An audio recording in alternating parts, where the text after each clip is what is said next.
inshallah yani namni sidii qenjiruun fadhuma keetiin dhugaa hubattee hordoftee Iyesuus ergamaadha ilma Maryamaati Maryamarraa dhalatee yani waaqayyo bira waaqayyoon isa ergee saba Israa'el Yihudaataaf ergee barsiisu ture biyya lafaa waaqummaa abu waaqummaan qabu gara kara waaqayyooti yaama jettee amantaa?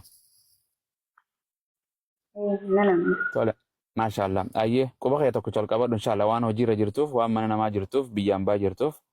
sa'a kees duraan gubu ashhadu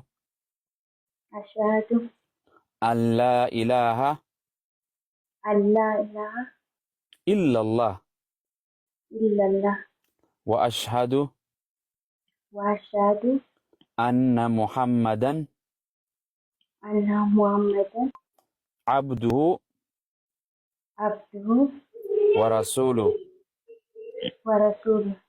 وأن عيسى عبد الله ورسوله ani ragaan baha rabbii tokko malee kan haqaan gabbaramu hin jiru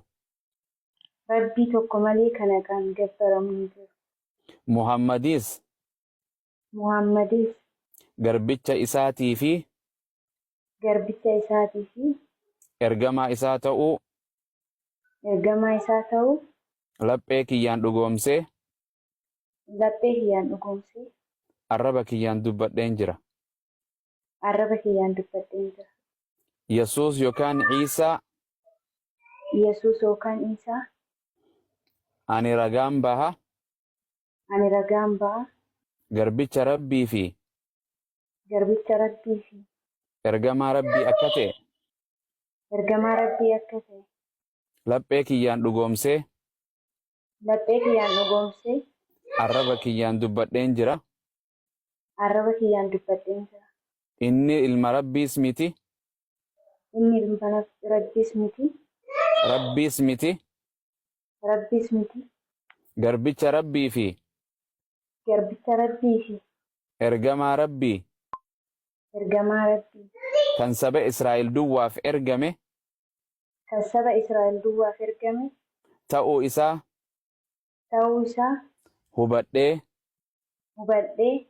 aboo waaqummaas akka hin qabne fudhadheen jira maasha Allah hanga sun boontu teenya rabbiin fayyaa siif haa kennu atuu maadaami fakkaata